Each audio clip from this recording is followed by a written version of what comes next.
ಈಗ ಉಳಿದವರನ್ನ ಹೊರತುಪಡಿಸಿದ್ರೆ ರಕ್ಷಿತಾ ಮತ್ತು ಸೂರಜ್ ಅಂದರೆ ಒಂಥರ Suraj is like common man ಕ್ಯಾಟಗರಿಯಲ್ಲಿ ಬಂದಿರೋದು ಅಂತಾನೆ ಅನ್ಕೊಳ್ಬೋದು. ಮತ್ತು ಇವರು ಇನ್ಫ್ಲೂಯೆನ್ಸರ್ ಆ್ಯಕ್ಚುಲಿ ರಕ್ಷಿತಾ ಅವರು. ಈಸ್ ನಾಟ್ ಏನಂದ್ರೆ ಪ್ರಾಪರ್ ಆ್ಯಕ್ಟರ್, ಆ ಥರ ಸೀರಿಯಲ್ ಆ್ಯಕ್ಟ್ ಆ ಥರ ಇಲ್ಲ. ಸಿನಿಮಾ ಬೇರೆ ಎಲ್ಲ ಮಾಡಿದಾರೆ ಅವರು, ಬಟ್ ಆ ಥರ ಗೊತ್ತಿರುವಂತಹ ಆ ಥರದ್ದೇನು ಪ್ಲಾಟ್ಫಾರ್ಮಲ್ಲಿ ಕಾಣಿಸ್ಕೊಂಡಿಲ್ಲ. ಸೊ ಅವ್ರು ಇಷ್ಟರ ತನಕ ಬರ್ತಾರೆ ಅಂತ ನೀವು ಎಕ್ಸ್ಪೆಕ್ಟ್ ಮಾಡಿದ್ರೆ? ಇವನ್ ರಕ್ಷಿತಾ ಇವಾಗಲೂ ಇನ್ನು ಯಾಕಂದ್ರೆ ಟಾಪ್ 2 ಬರೋ ಚಾನ್ಸಸ್ ಎಲ್ಲ ಇದೆ ಆಲ್ಮೋಸ್ಟ್ ಆ ಥರ. ಬಟ್ ಸೂರಜ್ ಅವರು ಆಲ್ಮೋಸ್ಟ್ 10 ವೀಕ್ಸ್ ಇದ್ರು. ಅವರಿಬ್ಬರ ಬಗ್ಗೆ ಇಷ್ಟು ಎಕ್ಸ್ಪೆಕ್ಟ್ ಮಾಡಿದ್ರೆ ನೀವು?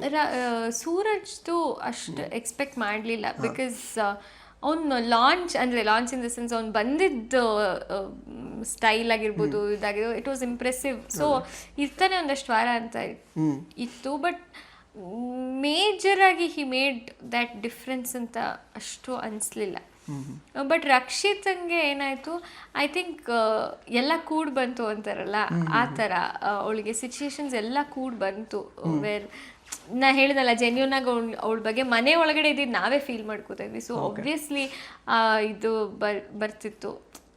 ಇವಾಗ ಕೊನೆವರೆಗೂ ಕೂಡ ಇವಾಗ ಹೋದ್ವಾರನೂ ಕಳಪೆ ಕೊಡ್ಬೇಕಾದ್ರೆ ಧ್ರುವಂತ ಒಂದು ಪದ ಬಳಕೆ ಮಾಡ್ತಾರೆ. ಅದು ಕೂಡ ಅವ್ರು ಅದು ಮಾಡೋದ್ರಿಂದ ಅವಳಿಗೆ ತುಂಬ ಪ್ಲಸ್ ಕೂಡ ಆಗುತ್ತೆ. ಅವಳು ಅದನ್ನ ಉಪಯೋಗಿಸ್ಕೋತಾಳಿಲ್ಲ ಅಂತಲ್ಲ, ಬಟ್ ಎಲ್ಲ ಕೂಡ್ ಬರ್ತಿದೆ ಅಂತನೂ ಇದೆ ಅವಳಿಗೆ. ಇಂಟ್ರೆಸ್ಟಿಂಗ್ ಮತ್ತು ಇನ್ಫಾರ್ಮೇಟಿವ್ ವಿಡಿಯೋಗಳನ್ನ ಮಿಸ್ ಮಾಡ್ಕೋಬೇಡಿ. ಈಗಲೇ ಸಬ್ಸ್ಕ್ರೈಬ್ ಮಾಡಿ.